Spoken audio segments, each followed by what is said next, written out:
अब आइए बड़े अदब के साथ उस बारगाह में अरीज़े खिताब पेश करने जा रहा हूँ जो जहाँ जाते हैं, जहाँ पहुँचते हैं, हालात के नब्ज़ पर उंगली रख कर के गुफ्तगू करते हैं।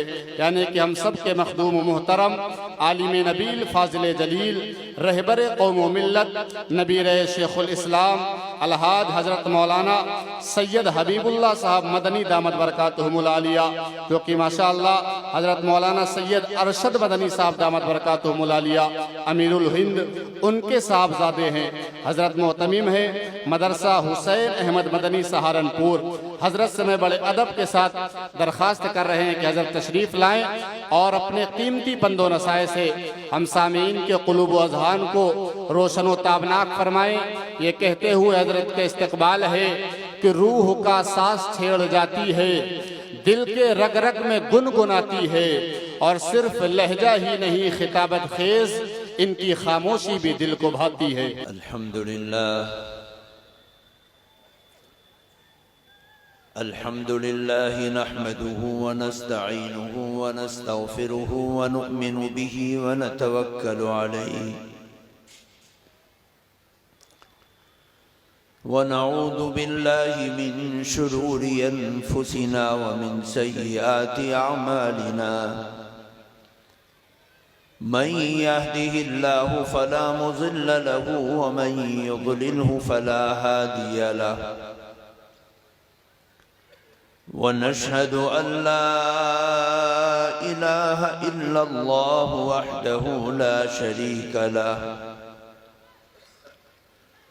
व नशहदु अन्न सय्यदना व सनदना व हबीबना व मौलाना मुहम्मदन अब्दुहु व रसूलुहु सल्लल्लाहु तआला अलैहि व अला आलिहि व अस्हाबिहि व बारक व सल्लम तस्लीमन कसीरन कसीरा। अम्मा बअदु फ़अऊज़ु बिल्लाहि मिनश शैतानिर रजीम। बिस्मिल्लाहिर रहमानिर रहीम।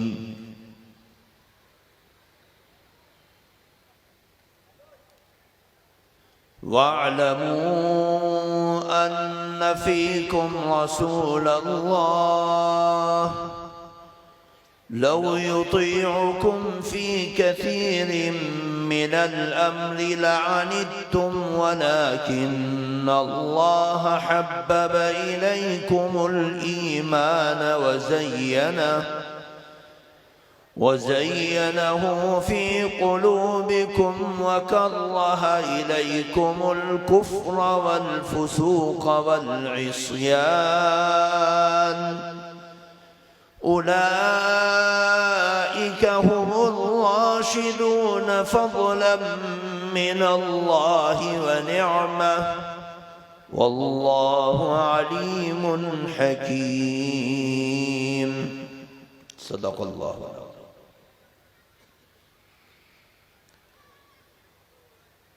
हज़रात उलमाए इज़ाम और इस गांव के इदारे की दावत पर इंतहाई मोहब्बत के साथ जमा होने वाले नौजवान, बुजुर्ग, प्यारे बच्चे, बच्चियाँ, पर्दनशीं ख़वातीन, आप हजरात काफ़ी देर से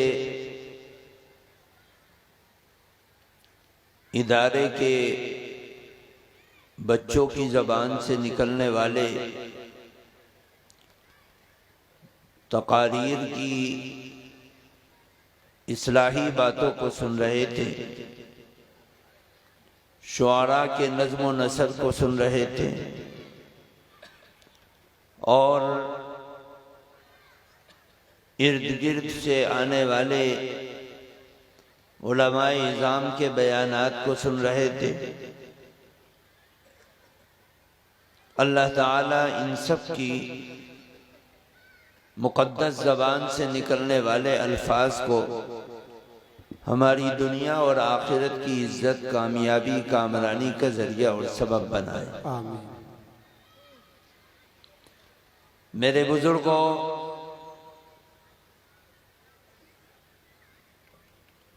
चंद बातें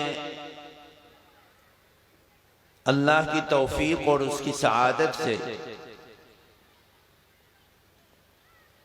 कुछ आपके कानों में डालने की जसारत इसलिए कर रहा हूं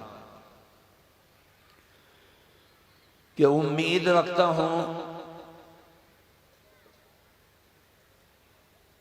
कि शायद इस गुनहगार ज़बान से कुछ अल्फाज निकलें, वो आपके लिए भी और मेरे लिए भी आखिरत में इज्जत का जरिया बन जाए। मेरे बुजुर्गों, आपकी जिम्मेदारी ये बनती है कि आप इस प्रोग्राम को नेक नियति के साथ सुने और अमल के जज्बे से सुने।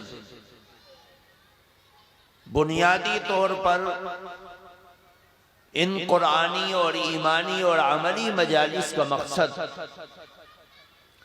सिर्फ और सिर्फ अपने अंदर दीनी माहौल को पैदा करना, अपने नफ्स की इस्लाह करना, ख्वाहिशात और चाहतों से अपनी जिंदगी को फेर कर अल्लाह और उसके रसूल की चाहत पर अपनी जिंदगी को खत्म करना है।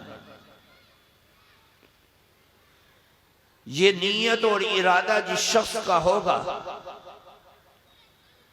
वो आदमी कितना ही तेजो तुम हवाओं के दरमियान में अपनी जिंदगी को गुजारने वाला हो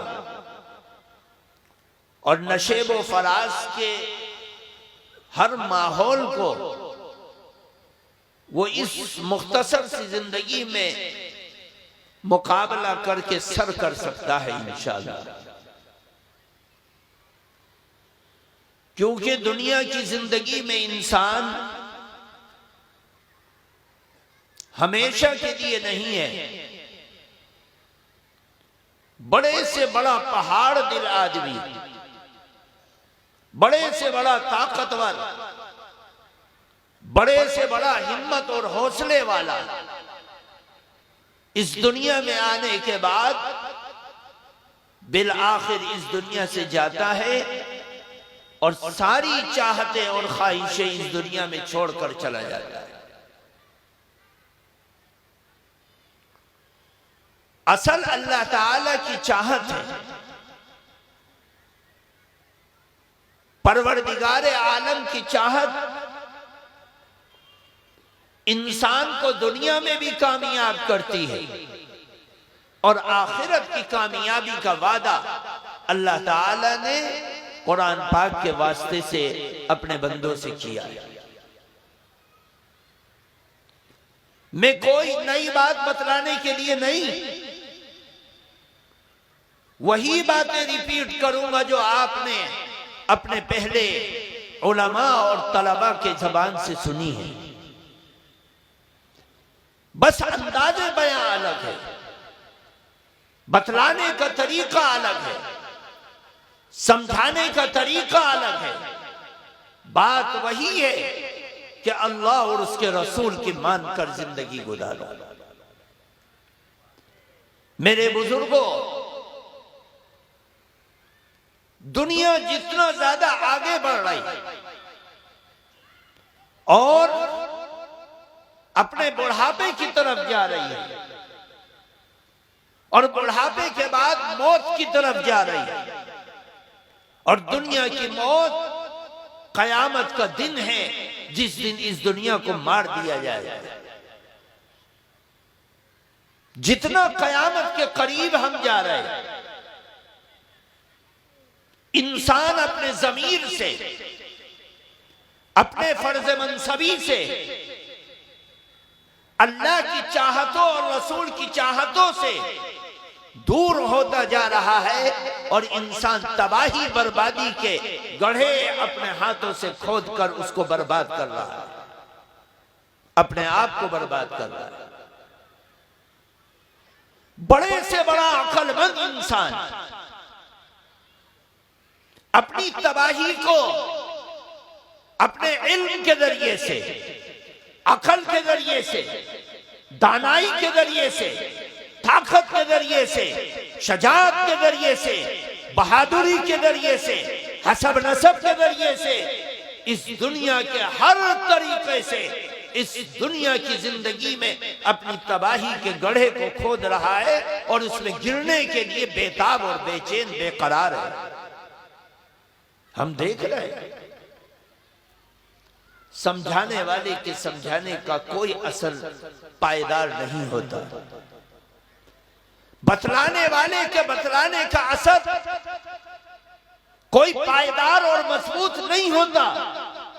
इंसान ये समझता है कि बतलाने वाला बेवकूफ है, बतला कर चला गया, लेकिन चंद मिनट और चंद घंटे और चंद दिन उसका असर रहता है, फिर उसके बाद वही जिंदगी कट जाती है जो पहले रास्ते पर था, उससे बदतर जिंदगी में मुब्तला हो जाता है। दुनिया की ताकतें फंडिंग के जरिए से, इल्म के जरिए से, अपनी ताकत के जरिए से, गुरूर और तकब्बुर के जरिए से, घमंड और जिद के जरिए से सारी दुनिया के ईमान और हक्कानियत के चिराग को बुझाने का काम कर रहे हैं कि हम सच्चाई को फैलने नहीं देंगे, उसका रास्ता रोकेंगे। हमारी जिम्मेदारी क्या बनती है? जब इंसान की तरफ मोटे मोटे बारिश के कतरे गिरते हैं, इंसान उससे बचाव का रास्ता इख्तियार करता है।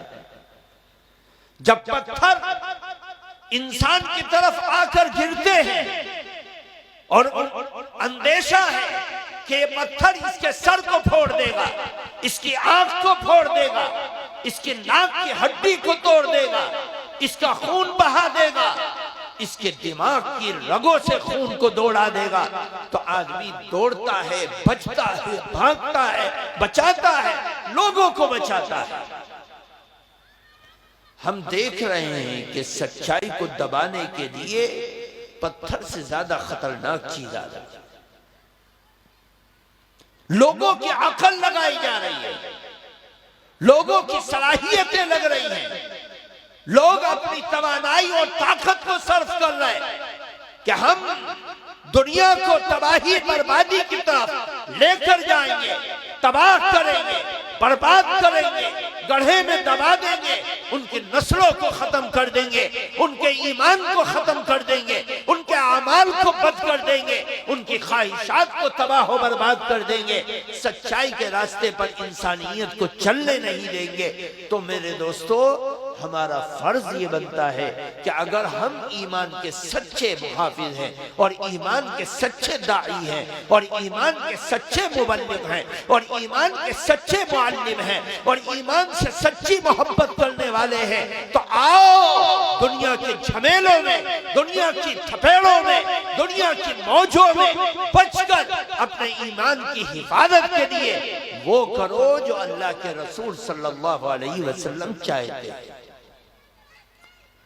हमारा फर्ज बनता है कि हम अपने ईमान की हिफाजत के लिए फिक्र करें, अपने ईमान को बचाएं, अपने अमल को बचाएं और इस ईमान पर वो मेहनत करें कि दुनिया का खतरनाक से खतरनाक फितना सच्चाई को दबाने के लिए आए, तो उस सच्चाई को दबाने के लिए एड़ी चोटी का जोर लगाने वाला उस ईमान और सच्चाई का एक राई के दाने के बराबर भी बिगाड़ न सके। ये हमारी और आपकी जिम्मेदारी है। क्या हम अपनी औलाद को ताकतवर ईमान वाला बाकी रखने की मेहनत से जुड़ गए? हम खुद मुहासबा करें। हमारी औलाद में 98% ऐसे बच्चे हैं ऐसे नौजवान हैं, ऐसे बुद्धिजीवी हैं, ऐसे दुकानदार हैं, ऐसे खेतों में काम करने वाले किसान हैं, ऐसे बेहतरीन शक्ल सूरत वाले हैं जिनको ये भी पता नहीं कि कल को तेरी माँ का जनाजा सामने रखा होगा, उस माँ के जनाजे के ऊपर कौन सी मगफिरत की दुआ पढ़ी जाएगी। वो ईमान की हिफाजत कैसे करेगा, वो ईमान की बका का काम कैसे करेगा, वो अल्लाह के वादे को कैसे पूरा करेगा। जो अल्लाह ताला ने वादा किया कि अल्लाह का वादा है राई के दाने के बराबर भी ईमान बचा कर ले जाओ, अल्लाह जन्नत देगा, जिस जन्नत की कोई इंतहा नहीं होगी। मेरे दोस्तों बुजुर्गों, अल्लाह ताला ने ईमान की हिफाजत की जिम्मेदारी हमारे और आपके ऊपर रखी। कुरान का हिफाजत की जिम्मेदारी अल्लाह कर लेगा, लेकिन इनफिरादी तौर पर, घरेलू तौर पर, पारिवारिक तौर पर, खानदानी तौर पर, पड़ोसी के तौर पर, अजीज व अकारब के तौर पर अपनी इनफिरादी जिंदगी में अपने ईमान की हिफाजत हमें खुद करनी है। याद रखो, दुनिया की बड़ी बड़ी ताकतें और बड़े बड़े फंड इस सच्चाई को दबाने के लिए, ईमान को दबाने के लिए, नबी की मोहब्बत को दबाने के लिए, अल्लाह की फरमाबरदारी को दबाने के लिए लग गई हैं और अपनी स्कीम के अंदर कामयाब है। हम उसका एहसास नहीं कर पा रहे, हम उसका एहसास नहीं कर पा रहे। आज हमारे नौजवानों के अंदर एक बीमारी आम चल रही है, और ये आम बीमारी हमारे हाथों से आई, हमारे रात दिन के कामों से आई, हमारी फिक्रों से आई, और उसने हमारे समाज के नौजवानों को, नौजवान बच्चियों को, नौजवान दुकानदारों को, नौजवान किसानों को, नौजवान पढ़े लिखों को, नौजवान बड़े से बड़े डॉक्टर, बड़े से बड़ा इंजीनियर आज समाज में घुस कर देखो, उसके ईमान के अंदर तज़ब्ज़ुब है, सख्ती नहीं है। अमल के मामले में तज़ब्ज़ुब है, शक में है। और इसी को कहा जाता है कि हमारी नौजवान नस्ल इल्हाद की तरफ जा रही है, ईमान से बेजार हो रही है। अगर कोई मौलवी आकर समझाता है तो आदमी बैठा बैठा ये सोचता है नौजवान कि यार ये 1400 साल पहले की बात करते हैं। ये सारा फर्क समाज के अंदर आया इस वजह से कि हमारा नौजवान दीन के मामले के अंदर तज़ब्ज़ुब में डाल दिया गया, शक में डाल दिया गया। और उनको ये शक में डालने वाली चीज पहले जमाने में हकीम लुक़मान अपने बेटे को वसीयत कर रहे, वसीयत 100 वसीयतें उनकी छपी हुई हैं। उन वसीयतों में से एक वसीयत जहां और है, एक वसीयत ये की कि बेटे बुरे आदमी की सोहबत से बचना। पहले माँ बाप अपने बच्चों की निगरानी करते थे कि मेरा बच्चा गली के नुक्कड़ पर, गली की कोने पर, सड़क के किनारे, बंद कमरों में, चौपालों में, चौकों में, गांव के कोने में, खेत और खलियान में, छत और लेंटर पर किस बच्चे के साथ मिल रहा है। जिस बच्चे से मेरा बच्चा खेल कूद कर रहा है वो बच्चा अच्छा है या बुरा है, कि कहीं बुरे बच्चे से मेरे बच्चे की दोस्ती हो गई तो मेरा बच्चा भी बुरा हो जाए। लेकिन आज सिस्टम बदल गया है। जो बच्चे तन्हाई की जिंदगी अपने कमरे में गुजारते हैं, माँ बाप खेलने नहीं देते, खेलने का सामान घर में देते। जो बच्चे अपने घर और घेर में रहते हैं, और वो घर से बाहर नहीं निकलते। बड़े बड़े शहरों में, बड़े बड़े कॉलेजों में, बड़े बड़े स्कूलों में, बड़े बड़े इदारों में पढ़ने वाले बच्चे अपने घरों में रहते हैं, लेकिन ज़हन दिमाग के एतबार से जितनी तन्हाई के अंदर वो रहते हैं, उतने ही इस्लाम और ईमान की तालीम से और इस्लाम और ईमान के मिजाज से वो महरूम होकर कोसों दूर चले जाते हैं। सबब क्या है? ये मोबाइल। आज आप हर चीज को बच्चे से जुदा कर सकते हैं, मोबाइल नहीं कर सकते, क्योंकि आपको अपने बच्चे को इंजीनियर बनाना है, डॉक्टर बनाना है, फलास्फर बनाना है, साइंसदान बनाना है, क्लर्क बनाना है, मास्टर बनाना है, बड़े से बड़ी डिग्री का मालिक बनाना है और डिग्री होल्डर बनाना है। और हर चीज के अंदर आज 6 साल के बच्चे के हाथ में मोबाइल दे रहे हैं माँ बाप, एंड्रॉइड मोबाइल, और ये कह रहे हैं कि जूम पर शिक्षा ले। कितनी देर लेगा? 1 घंटा 2 घंटा। फिर उसके बाद क्या करेगा? फिर तो वो नाटक देखेगा, फिर उसके ईमान को खराब किया जाएगा, फिर उसके यकीन को खत्म किया जाएगा, फिर उसके अमाल से बेजार किया जाएगा, फिर उससे नबी से रिश्ते को तोड़ा जाएगा, फिर वो अल्लाह की मोहब्बत को निकाला जाएगा, फिर सब कुछ होगा जिसका तसव्वुर मैं और आप नहीं कर सकते। इसकी मिसाल हम आए दिन अपनी आंखों से देखते हैं और कानों से सुनते हैं, लेकिन लाचार और बेबस है, क्योंकि हम अपनी सोहबत में किसी भी तालिब इल्म को या नौजवान को घंटा 2 घंटा 10 घंटा रख लेंगे, लेकिन मोबाइल की सोहबत में वो 24 घंटे रहता है। बाइक पर चलता है, कार पर चलता है, बाथरूम में जाता है, वॉशरूम में जाता है, बिस्तर पर जाता है, कुर्सी पर बैठता है, स्कूल में जाता है, जहां जाता है हर सूरत में उसका साथ एक स्क्रीन से जुड़ता है, जिस स्क्रीन पर बोलने वाला, बतलाने वाला, जानने वाला, समझाने वाला, मिजाज बनाने वाला, सुधारने वाला, दिखने वाला, नाटक करने वाला, बोलने वाला हर शख्स वो आदमी है जिसके दीन और ईमान का रिश्ता दूर दूर तक है। लेकिन कुछ नौजवान हैं जो ये कहते हैं कि जी हम दीनदारी की शिक्षा लेते हैं, इससे हम तकरीरें सुनते हैं, हम कुरान सुनते हैं, हम दीनी प्रोग्राम देखते हैं। मेरे दोस्तों बुजुर्गों, उसके अंदर हमारे नौजवान जो दीन से मोहब्बत रखने वाले हैं, वो दीन में आजाद रवि का शिकार हो जाते हैं, उनका जहन आजाद हो जाता है और वो दीन के मामले में सुर्ख ख्याली के अंदर मुब्तला हो जाते हैं। क्यों?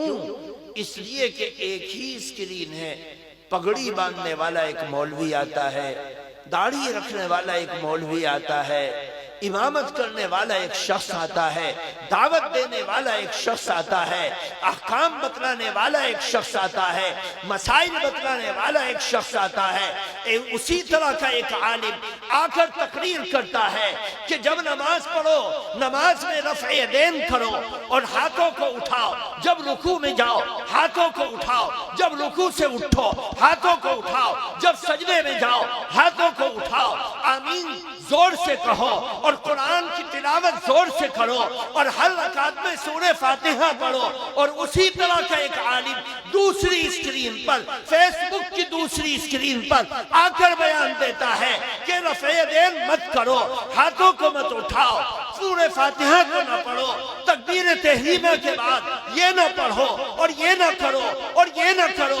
इस तरीके से उस दीनदार नौजवान के दिल में तज़ब्ज़ुब पैदा कर देता है कि आलिम एक काम को करने का हुक्म भी दे रहा है और दूसरा आलिम उस काम को न करने का हुक्म दे रहा है, करे तो क्या करे।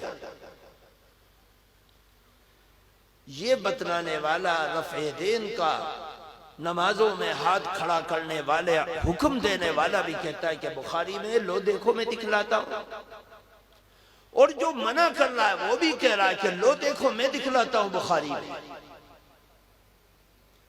उन नौजवानों को जो नौजवान दीन से मोहब्बत रखते हैं, दीनदार हैं, नमाज से मोहब्बत रखते हैं, कुरान से मोहब्बत रखते हैं, नबी के हुक्म से मोहब्बत रखते हैं, उनके दिलों में तसब्बुब पैदा कर दिया जाता है और वो तसब्बुब उनको आजाद रवि की तरफ लेकर जाता है। जो जी चाहे करो दीन में और जो जी चाहे ना करो दीन में, तुम्हारा ईमान है और तुम्हारा अमल है। अल्लाह दिलों को देखता है और किसी चीज को नहीं देखता। एक शख्स कुरान रखा हुआ है सामने, पैर उधर किए हुए, हमारे एक आलिम ने कहा कि भाई कुरान की तरफ पैर मत करो। कहने लगे दिल से है कदर इसकी, इस दिल के अंदर इसकी कदर होनी चाहिए। मेरे दिल में कदर है, दिल में तेरे कदर। और मां को लात मार, मां को घूसे मार, मां को चाटे मार और ये कहे कि मां की कदर मेरे दिल में है।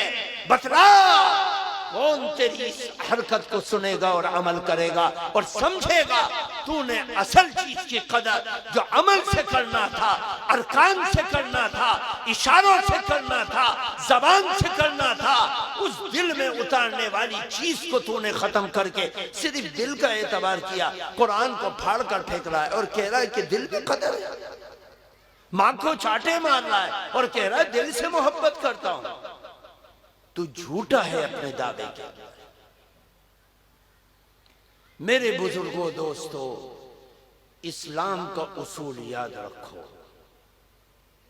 ये टीवी की स्क्रीन पर जो इस्लाम की गलत तर्जमानी करने वाले हैं, जो डिबेट में बैठकर इस्लाम की टोपी को उखाड़ते हैं और फेंकते हैं, जो मोबाइलों की स्क्रीन पर पगड़ी लगाकर, दाढ़ी रखकर इस्लाम की गलत तर्जमानी करके लोगों को ईमान से भगाते हैं, अमल से भटकाते हैं। याद रखो, इस्लाम का उसूल याद रखो। इस्लाम एक दिन में नहीं आया। मूसा का दीन 40 दिन में आया था। ईसा अलैहिस्सलाम का दीन एक मेहराब में आया था। दाऊद अलैहिस्सलाम की शरीयत चंद घंटों में आई थी। लेकिन याद रखो, मोहम्मद अरबी सल्लल्लाहु अलैहि वसल्लम के ऊपर आने वाली शरीयत 1, 2 साल, 10 साल, 20 साल में नहीं, 23 साल में आई। 23 साल में आया। एक जमाना था जब नमाज पढ़ते थे और बात करते थे, वो शरीयत थी। फिर एक जमाना आया जब नमाज की नीयत बांधते थे और दाएं और बाएं देखते थे, उस वक्त की शरीयत थी। फिर एक जमाना आया जब मना कर दिया। अगर कोई शख्स नमाज के अंदर हो तो याद रखो, नमाज में कोई न कलाम है न सलाम है। अल्लाह के नबी सल्लल्लाहु अलैहि वसल्लम के ऊपर नमाज को तदरीजन लागू किया गया, उसमें साल भी लग गया। एक जमाना वो था जब अल्लाह के नबी के सहाबा शराब पीते थे और ईमान का कलमा भी पढ़ते थे। शराब पीते थे और अल्लाह का कुरान भी पढ़ते थे। शराब पीते थे और नमाज की नीयत भी बांधते थे और नमाज में झूम भी पढ़ते थे और नमाज में गलत आयत भी पढ़ देते थे। फिर एक जमाना आया, अल्लाह ने कुरान में मना कर दिया, या अय्युहल्लज़ीना आमनू ला तक़रबुस्सलाता व अंतुम सुकारा। ए ईमान वालो, जब नमाज का इरादा करो तो शराब से दूर हो जाया करो। नमाज के वक्त शराब मत पियो, लेकिन शराब की इजाजत थी, वो शरीयत थी उस वक्त। लेकिन एक जमाना जब इस्लाम को कामिल किया गया तो फिर हुक्म दे दिया गया, या अय्युहल्लज़ीना आमनू इन्नमल खम्रु वल मैसिरु वल अंसाबु वल अज़लामु रिज्सुम मिन अमलिश शैतान फज्तनिबू। ए ईमान वालो, आज शराब का एक कतरे से लेकर एक मटके तक सब हराम हो चुका है। अब सहाबा के हाथों में मटके थे और उन मटकों के अंदर शराबें थी और उस शराब को मदीने की गलियों में, मदीने की सड़कों में, मदीने की नालियों में बहाया जा रहा था। आज के बाद किसी सहाबी के होठों से शराब का जाम नहीं लगेगा। आज हुर्मत का फतवा आ गया। अब शरीयत ये बन गई है, अल्लाह ने नमाज को भी तदरीजन मुकम्मल किया है। फिर उसके अंदर भी ये है कि एक जमाने में नमाज में हाथ उठाए जा रहे हैं कई कई मर्तबा, फिर जब नमाज कामिल हो गई तो अब एक मर्तबा हाथ उठ रहा है। फिर उसमें यह भी देखा गया कि इस हाथ उठाने के कलाम को, नमाज को कौन पेश कर रहा है?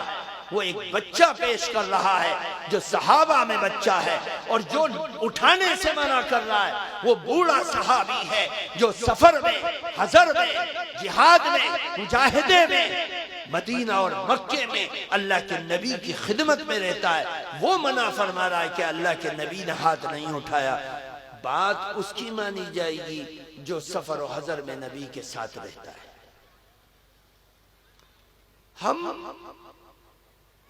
उस बदलाने वाले इंजीनियर के न बाप को जानते हैं, न उसके खानदान को जानते हैं, न बोलने को जानते हैं, न उसके इल्म को जानते हैं, न उसकी मालूमात को जानते हैं। बस उसने हक्कानियत से भटकाने का काम किया और हम उसके चेहरे को देखकर, उसके अंदाज को देखकर, उसके नशेब फराज को देखकर, उसके धोखे को देखकर, उसकी जिद को देखकर, उसके इल्म को देखकर और उसकी बोलचाल से मुतासिर होकर ये सोचते हैं कि दीन का जो हुक्म ये बतला रहा है ये सही बतला रहा है। नहीं, ईमान तुम्हारा चाक कर रहा है, अमल तुम्हारा बर्बाद कर रहा है, नमाज तुम्हारी बर्बाद कर रहा है, नबी की मोहब्बत तुम्हारे दिलों से निकाल रहा है, अल्लाह की इताअत तुम्हारे सीनों से निकाल रहा है,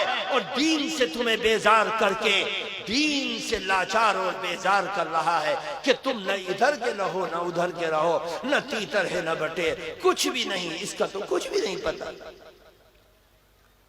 मेरे दोस्तों बुजुर्गों, इस चीज को ध्यान में रखना। मेरी माँ का इंतकाल अगर होगा, खुदा ना करे, तो जनाजा मस्जिद का इमाम पढ़ाए। अगर मेरे भाई का इंतकाल खुदा ना करे, खानदान में किसी का इंतकाल खुदा ना करे हो, तो उसकी नमाज जनाजा पढ़ाने वाला मस्जिद का इमाम है। अगर बच्चा पैदा हो रहा है तो उसके कान में अजान और इकामत पढ़ने वाला मस्जिद का इमाम है। अगर मुझे फजर की नमाज पढ़नी है तो उसकी इमामत करने वाला मस्जिद का इमाम है।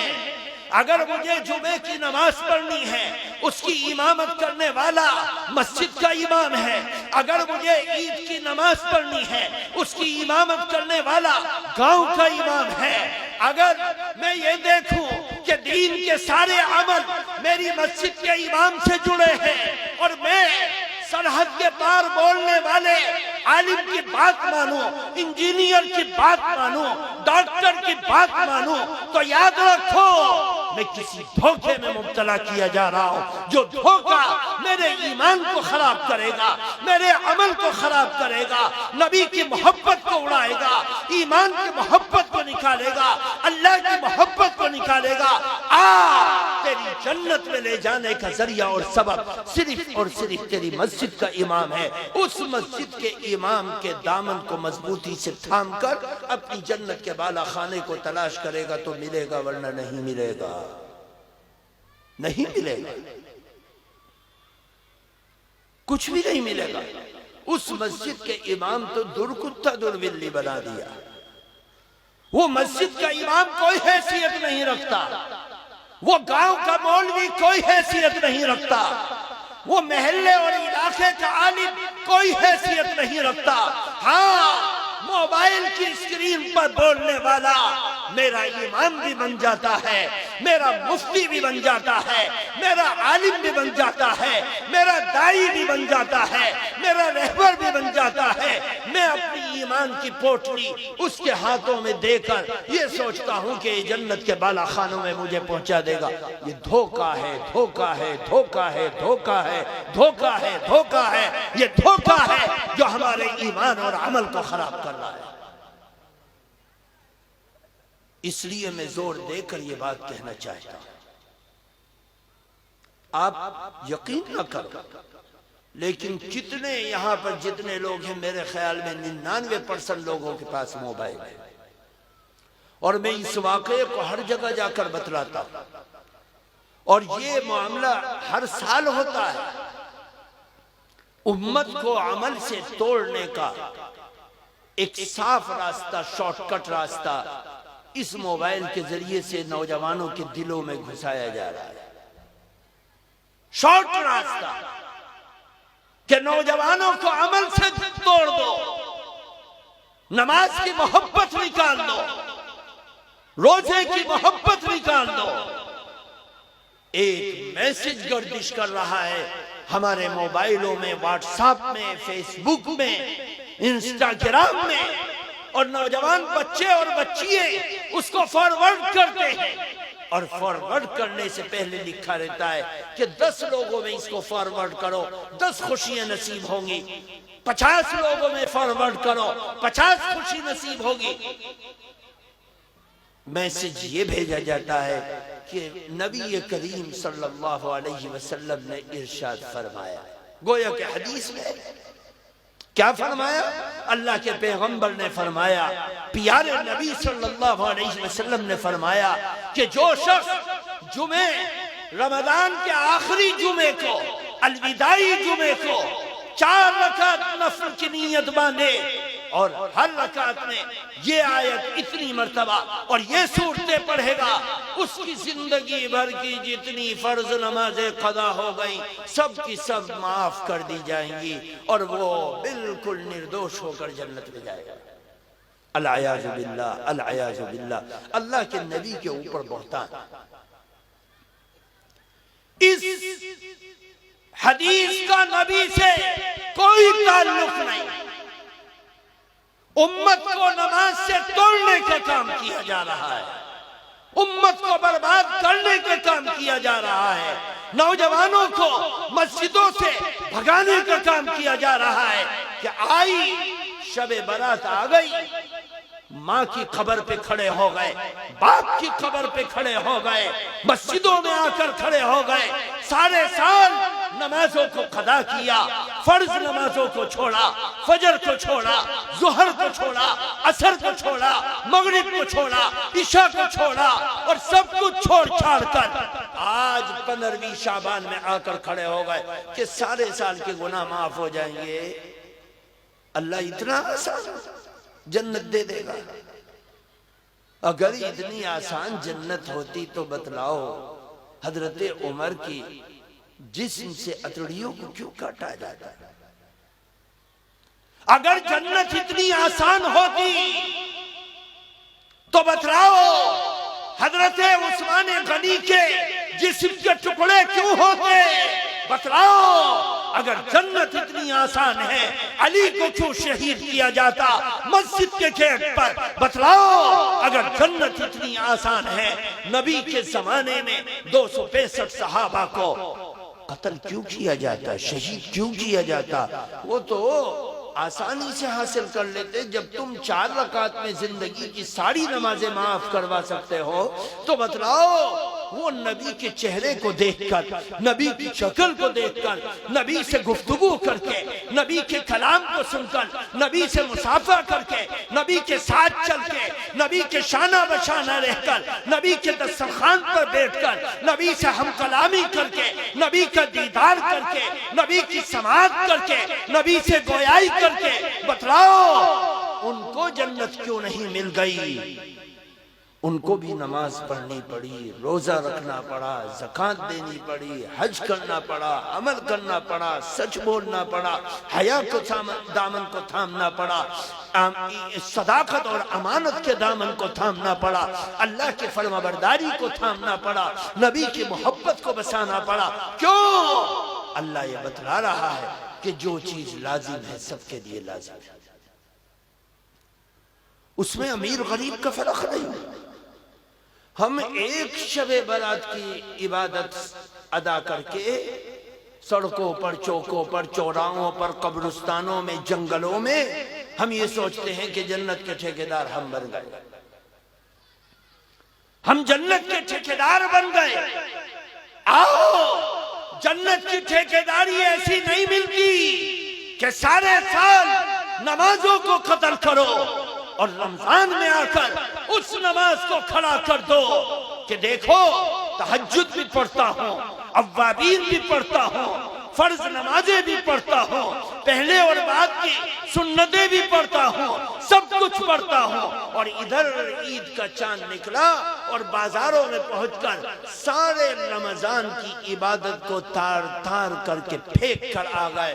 कुछ सैलून में चले गए, कुछ नाइयों के पास चले गए, कुछ बाजारों में चले गए, कोई दुकानों पर चले गए, कोई बेहयाई में चले गए, कोई बेगैरती में चला गया। अब ईद के दिन से न नमाज का पता है, न कुरान का पता है, न सौम व सलात का पता है। मेरे दोस्तों बुजुर्गों, ये सारी चीजें इन स्क्रीनों के जरिए से की जा रही है जिनसे हमारे माइंड को बनाया जा रहा है। हमारी जिम्मेदारी क्या बनती है? हमारी जिम्मेदारी ये बनती है कि हम अपना इमाम, जिस मस्जिद के इमाम को बना चुके हैं, उसी को सबसे बड़ा वली समझो, उसी को अपना कायद समझो, उसी को अपना मुक्तदा समझो। और वो इमाम जिस इमाम की इक्तिदा करता हो और उसकी इत्तिबा करता हो, चाहे वो आलिम हो, चाहे वो दाई हो, चाहे वो कौम का रहबर हो, चाहे वो कोई हो, उसके दामन के मोहब्बत के साथ दामन को मिला कर रखो। जिसके बाप का पता नहीं, खानदान का पता नहीं, असासे का पता नहीं, इल्म का पता नहीं, डिग्री का पता नहीं, कुरान का पता नहीं, उसकी इमामत का पता नहीं, उसके पढ़ने और लिखने का पता नहीं, वो स्क्रीन पर आया पगड़ी बांधकर और आपने कहा भाई बहुत अच्छी बात की है इसने, इसकी बात पर अमल करेंगे हम। झूठ और फरेब है जो तुम्हारे ईमान पर डाका डाल रहा है। कुरान पाक की एक आयत मैंने तिलावत की, उस कुरान पाक की आयत में अल्लाह ताला ईमान के बढ़ाने की बात कर रहा है कि अमल करो और ईमान देखो खद्दे मारेगा, ईमान बढ़ जाएगा। सहाबा के जमाने में अल्लाह के नबी सल्लल्लाहु अलैहि वसल्लम सबके इमाम थे।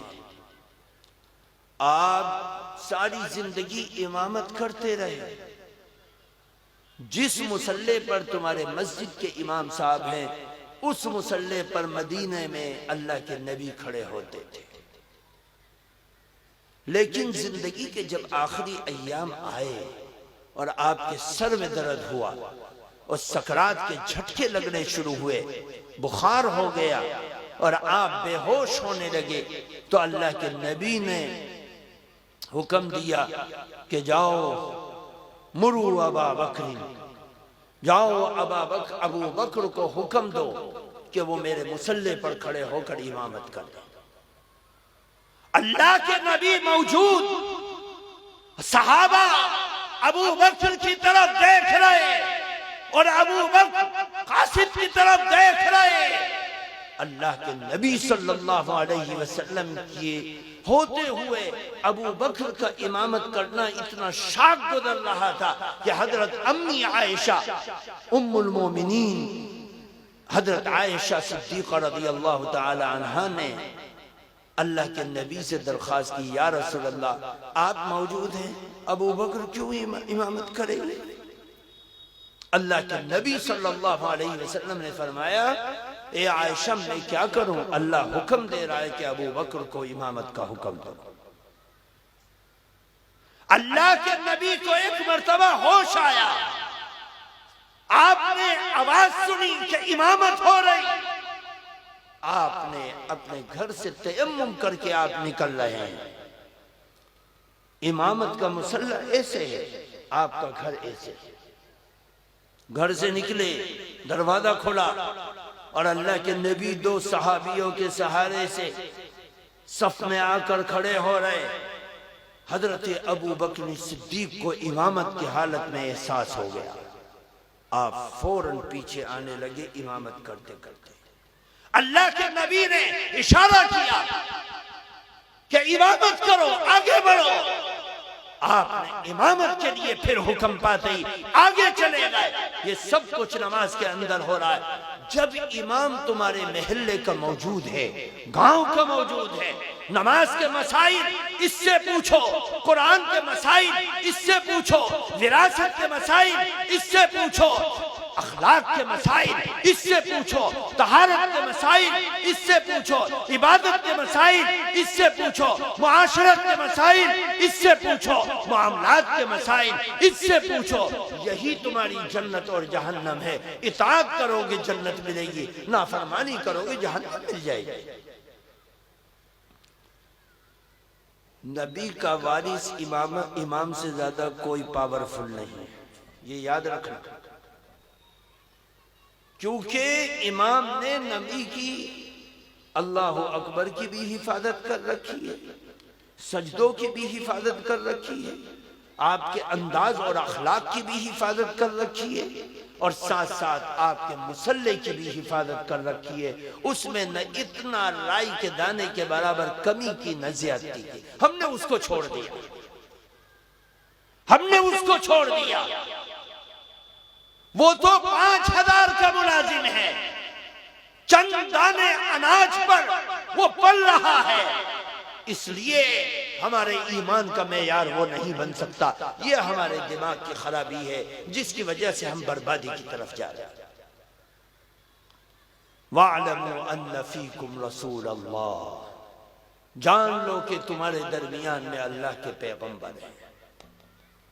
लौ युतीउकुम फी कसीरिन मिनल अम्र लअनित्तुम वलाकिन्नल्लाह हब्बबा इलैकुमुल ईमान। अल्लाह के नबी हुक्म देते हैं, तुम उनकी इताअत करते हो। उनकी इताअत करना तुम्हारे ईमान को और ज्यादा पसंदीदा बना देती है। वज़य्यनहु फी क़ुलूबिकुम, और उस ईमान को खूबसूरत बनाकर तुम्हारे दिलों में बिठा देती है। ये नबी की इताअत से होता है। आज नबी पर्दा कर गए और उस नबी की इमामत और नयाबत आज ये महल्ले का इमाम कर रहा है।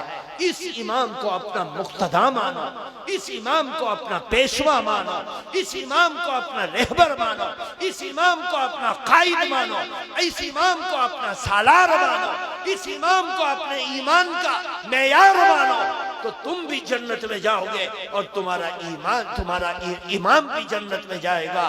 क्योंकि ये नबी के मकाम पर खड़ा है, इसमें राई के दाने के बराबर भी शक है।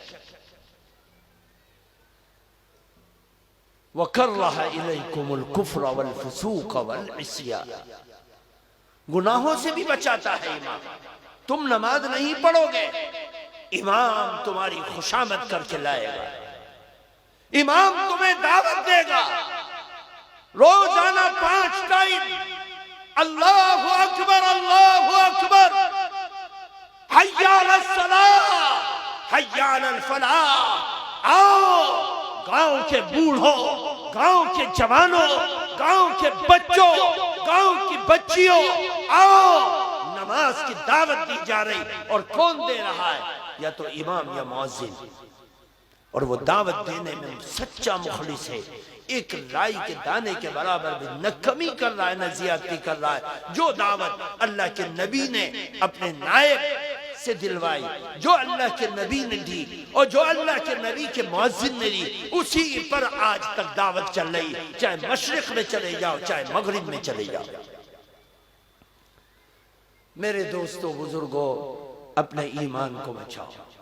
मेरे पूरे बयान का खुलासा ये है कि मेरे प्यारो, ईमान पर मेहनत करो, अपनी मस्जिद के अइम्मा से जुड़ो, उनकी पूछ पूछ कर उनसे अमल करो। कोई मोबाइल की स्क्रीन पर मुगालते में मत आना। इसका नमूना देख लो कि हिंदुस्तान भर में लाखों करोड़ों उलमा हैं, लेकिन टीवी की डिबेट पर आकर इस्लाम की तर्जमानी करने वाले ऐसे नासूर हैं जो इस्लाम की टोपी को सुबह और शाम अपने पैरों के नीचे रगड़ते हैं, इस्लाम की सूरत को मस्त करते हैं, जो 3 तलाक पर बकवास करते हैं, जो नमाज पर बकवास करते हैं, जो अजान पर बकवास करते हैं, जो अल्लाह के नबी की नामूस की हिफाजत नहीं कर पाते, ऐसे लोग जाकर इस्लाम के तर्जमान बनकर खड़े होते हैं। ऐसे लोग तुम्हारे ईमान और आमाल को बर्बाद कर रहे हैं। खालिसतन अल्लाह के नबी की विरासत को संभालने वाला तुम्हारी मस्जिद का इमाम है, उसकी कदर करो। इन फजूल बकवास में मत आओ। जिसको नहीं जानते उसकी बातों पर अमल मत करो। जिसकी नस्ल को तुम नहीं जानते उसकी बातों पर अमल मत करो। न तुम्हारे मुल्क से उसका ताल्लुक है, न तुम्हारे अकाईद से उसका ताल्लुक है, न तुम्हारे मोहब्बतों से उसका ताल्लुक है। नहीं, वो तुम्हारे ईमान पर डाका डाल रहा है, बर्बाद कर रहा है। अल्लाह तबारक व तआला कहने सुनने से ज्यादा हम सबको इल्म और अमल की सआदत नसीब फरमाए। सुभान अल्लाह व बिहम्दी, सुभानक अल्लाहुम्मा व बिहम्दिक, व नशहदु अल्ला इलाहा इल्ला अंत व नस्तगफिरुक।